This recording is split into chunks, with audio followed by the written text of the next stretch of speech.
పలసన కావడానికి అవకాశాలు ఏర్పడతాయి అనేటువంటి నా యొక్క అభిప్రాయం వస్తుంది. కీర్తన గారు నిజమే అంటారా? ఇంకా బీజేపీ వైపు నుంచి అటు ఎలక్షన్ కమిషన్ వైపు నుంచి ఇంకా వైసీపీకి సహకారం కొనసాగుతూనే ఉందా? అలాంటిది ఏమీ లేదు సార్. జస్ట్ ఏదో కొంతమంది ఆవేశంతో పెట్టే ట్వీట్లని మనం దాన్ని కన్సిడర్ చేసి మాట్లాడటము అది నాకైతే కరెక్ట్ అనిపించట్లేదు. ఎందుకంటే బీజేపీ సహకారం లేనిదే పవన్ కళ్యాణ్ గారు వెళ్తే పొత్తు పెట్టుకోరు. అలాగే కలిసికట్టుగా ఉండి ఎన్డీఏ కూటమిని ఏర్పాటు చేసి ఇంత ఇదిగా మేము త్యాగాలు చేయాల్సిన అవసరం కూడా ఉండదు కదా. మాకు నచ్చిన స్థానాల్లో మేము పోటీ చేసే ఎలక్షన్కి వెళ్ళి ఉంటాము. ముగ్గురం కలిసికట్టు వచ్చి వైసీపీ వ్యతిరేక ఓటు చెల్లించకుండా అధికారం ఫామ్ చేయాలి, తద్వారా మార్పు చేయాలని ఒకే ఒక ఇంటెన్షన్ తో ఈ పొత్తు ఏర్పడింది. కాబట్టి అటువంటి అపోహలు అయితే ఎవరిలో లేదు. బీజేపీ ఖచ్చితంగా మా పక్కే ఉంది, సహకరిస్తా ఉంది కూడా. ఇక్కడ వైసీపీ అధికార ప్రతినిధిగా ఇంతకుముందు ఒక మాట అన్నారు, మాకు జనసేనతో పోటీ ఏంటి, జనసేన ఏంటి, అట్లా ఇట్లా. బట్ ఒకసారి మీకు సార్ మనం పాస్ట్ కి వెళ్ళి ఒకసారి రీచెక్ చేసుకుందాం సార్. 2014 ఎలక్షన్ లో జగన్మోహన్ రెడ్డి గారు తడిగుట్టేసుకొని నిద్రపోతున్నట్టు హ్యాపీగా ప్రశాంతంగా ఉన్నారు. నేనే సీఎం అవబోతున్నాను ఎందుకంటే మా నాన్న సింపతి బాగా వర్కౌట్ అవుతుంది అనే ఇంటెన్షన్ లో ఉన్నప్పుడు ఎవరి దగ్గర టీవీ వాల్యూమ్ పెట్టుకున్నారు లేదా మొబైల్లో కానీ కైండ్లీ అండి, మిగిలిన వాళ్ళు మ్యూట్లో ఉండండి దయచేసి. రైట్ అండి, మీరు మాట్లాడండి. తడిగుడ్డేసుకొని జగన్మోహన్ రెడ్డి గారు ఇంకా నేనే గెలుస్తున్నాను, నేనే సీఎం అవుతున్నాను 2014లో ప్రశాంతంగా పడుకున్న జగన్మోహన్ రెడ్డి గారిని పగటి నిద్రకు అంటున్నారు జగన్మోహన్ రెడ్డి గారు. నిద్ర లేపింది జనసేన పార్టీ. ఆ విషయం ఖచ్చితంగా ఆయన ఒప్పుకోవాలి. ఎందుకంటే చాలా ప్రదేశాల్లో టీడీపీ గెలుస్తున్న స్థానాల్లో కూడా మేము పోటీ చేయకపోవడం వల్ల వైసీపీకి చాలా మైనస్ అయింది. ఎందుకంటే మా పవన్ కళ్యాణ్ గారి ఓట్ బ్యాంక్ మొత్తం ఆ టైంలో చంద్రబాబు నాయుడు గారికి బీజేపీకి పడడం వల్ల 2019లో మీరు పోటీ చేసి జగన్మోహన్ రెడ్డి గారిని గెలిపించారు, అంతేనా మీరు చెప్పాలనుకున్నది? మేము పోటీ చేయలేదు సార్, మద్దతు ఇచ్చాము.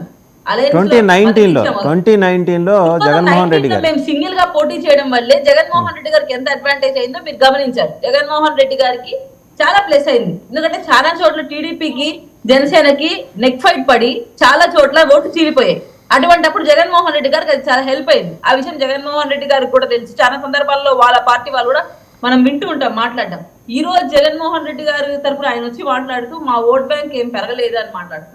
పవన్ కళ్యాణ్ గారి ఓట్ బ్యాంక్ పెరిగిందా లేదా మీరు ప్రజల్లోకి వెళ్తున్నప్పుడు ఆయన నీరాజనాలు చూసి మీరు చెప్పాలి. అలాగే ఒక డౌట్ చెప్పండి కీర్తన గారు. ఒక డౌట్ ఏంటంటే, ఒకవేళ 2019లో మీరు విడిగా పోటీ చేయడం వల్ల వైఎస్ఆర్ కాంగ్రెస్ పార్టీ పరోక్షంగా లాభమైంది అని అంటే, అప్పుడు తెలుగుదేశం మీద కోపంతో, చంద్రబాబు నాయుడు లోకేష్ మీద కోపంతో ఆ విధంగా పరోక్షంగా సహకరించారు వైఎస్ఆర్ కాంగ్రెస్ పార్టీకి?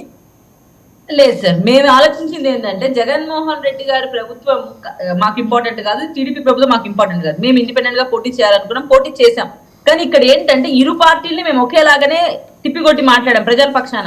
కానీ వైసీపీ ప్రభుత్వం అధికారంలోకి వస్తుంది ఎంత నీచమైన ప్రభుత్వం చూసామంటే, నిజంగా ఇటువంటి ప్రభుత్వం ఇంకొకసారి వస్తే ఇంక ఈ రాష్ట్రం నుంచి వలస వెళ్ళిపోవడం తప్ప ఇక్కడ ఉండడానికి మనుగడ ఉండడానికి జరగదు అనే పరిస్థితి తీసుకురావడం బట్టే మేము ఇప్పుడు మళ్ళీ కలిసి పోటీ చేస్తున్నాం. అక్కడ మేము వైసీపీకి వ్యతిరేకం కాదు, కలిసికట్టుగా వైసీపీని గెలిపించాలి, టీడీపీకి వ్యతిరేకం అని కాదు సార్. ప్రజల పక్షాన్ని నిలబడాలని సింగిల్ గా మేము నిలబడ్డాం.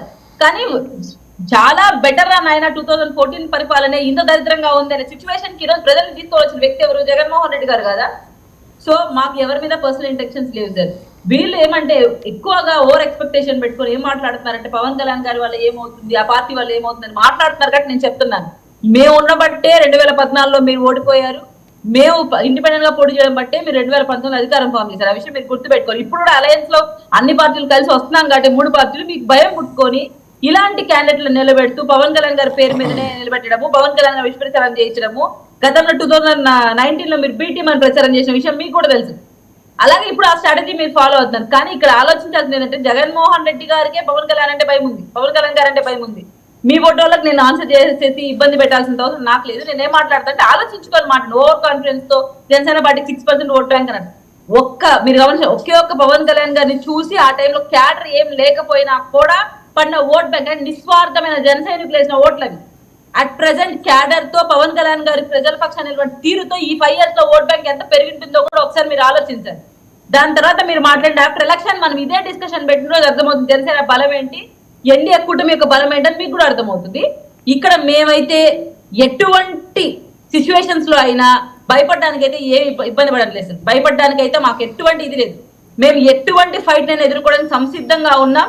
ఖచ్చితంగా గెలుపు మా చేతిలోనే ఉంది సార్. కన్ఫర్మ్ గా చెప్పగలుగుతారు. ఖచ్చితంగా మేము గెలవబోతున్నాం. డబ్బు పంపిణీ డబ్బు పంపిణీ మెజారిటీ తగ్గే అవకాశాలు అయితే ఉండొచ్చేమో కొన్ని ప్రాంతాలలో, ఎందుకంటే ఈ సింబల్ ఇష్యూ వల్ల. డబ్బు పంపిణీ అండి. పిఠాపురంలో అయితే కుటుంబానికి ₹1,00,000 చొప్పున వైసీపీ డబ్బు పంపిణీ చేస్తుంది అనేది వస్తున్న ఆరోపణ, విమర్శ, అబ్జర్వేషన్. మరి ఎలా మీరు కౌంటర్ చేయగలుగుతున్నారు పిఠాపురం? ఎందుకంటే పిఠాపురం మీకు ప్రిస్టేజ్ చేస్తుంది, మీ పార్టీ అధ్యక్షులు అక్కడ నుంచి ఉంటున్నారు కాబట్టి, మిగిలిన చోట్ల కాదని కాదు, అది బాగా ప్రతిష్టాత్మకం. దాన్ని ఎలా కట్టడి చేయగలుగుతున్నారు? ఎందుకంటే మిథున్ రెడ్డి గారు ఆయన క్యాంప్ చేసి అక్కడ ప్రత్యేకంగా మొత్తం ఆయన పర్యవేక్షిస్తున్నారని చెప్పేసి బాహాటంగానే అందరూ మాట్లాడుకుంటున్నారు. మిథున్ రెడ్డి గారి పరిస్థితి ఇక్కడ రాయలసీమలోనే టఫ్గా ఉంది, అక్కడ వచ్చి ఏం చేస్తారులే కానీ ఇక్కడ ప్రాంతంలోనే మా రాయలసీమలోనే వాళ్ళకున్నంత వ్యతిరేకత అయితే పెద్దిరెడ్డి అన్నకు కానీ అంటే మిథున్ రెడ్డి గారికి కానీ ఇద్దరికి అట్లే ఉంది పరిస్థితి. ఇక్కడ వాళ్ళదే ఇదే వాళ్ళు కాపాడుకోలేకపోతున్నారు, అక్కడ వచ్చి ఏవో ఇచ్చేసేస్తారని అయితే ఆశించను. మరొక విషయం, ఒకవేళ అటువంటి వాళ్ళు ఎంతమంది వచ్చినా ప్రజల్లో అయితే వ్యతిరేకత ఉంది కదా, అది వీళ్ళు యాక్సెప్ట్ చేయాలి కదా. 1,00,000, 2,00,000, 10,00,000 డబ్బు తీసుకొని అయితే ఓటు జనసేనకే వేస్తారు, ఆ విషయంలో అయితే మాకు క్లారిటీ ఉంది సార్. డబ్బు తీసుకున్నా ప్రజలు జనసేనకే వేస్తారు, ఎందుకంటే విసుగెత్తి వేసారు వాళ్ళు ఎవరు, ప్రజలే కదా. సో ఎన్ని లక్షలు ఇచ్చినా తీసుకోమనండి, హ్యాపీగా అది ప్రజల డబ్బే, వీళ్ళ ఆస్తులు వచ్చి ఖర్చు పెట్టిన డబ్బేం కాదు, మా డబ్బే ఇన్ని రోజులు దోచుకున్నారంటే ఆ డబ్బు మాకే ఇస్తున్నారు అనుకుంటారు. కానీ ప్రజలు తీసుకొని జనసేనకే ఓటేసి 21 స్థానాలు మాకు ప్రిస్టేజ్ చేశారు. మేము పోటీ చేసిన 21 స్థానాలు ప్రిస్టేజ్ మా బాధ్యతగా 175 స్థానాల్లో గెలిపించుకునే బాధ్యత మేము ఖచ్చితంగా తీసుకుంటున్నాం. రైట్ రవికిరణ్ గారు, ఇంకా మీ సపోర్ట్, హిడెన్ సపోర్ట్ వైసీపీకి కొనసాగుతోంది, అలాగే మీ ద్వారా ఎలక్షన్ కమిషన్ నుంచి వైసీపీకి ఇంకా సపోర్ట్ ఉంది, ఇది వినిపిస్తున్న మాట నిజమేనా? ఇప్పుడు ఎలక్షన్ కమిషన్ స్వతంత్ర ప్రతిపత్తిక సంస్థ, అక్కడ భారతీయ జనతా పార్టీ ప్రభుత్వం, కేంద్ర ప్రభుత్వ ప్రధానమంత్రి గారు కూడా ఆపద్ధర్మ ప్రధానమంత్రి ఈరోజు.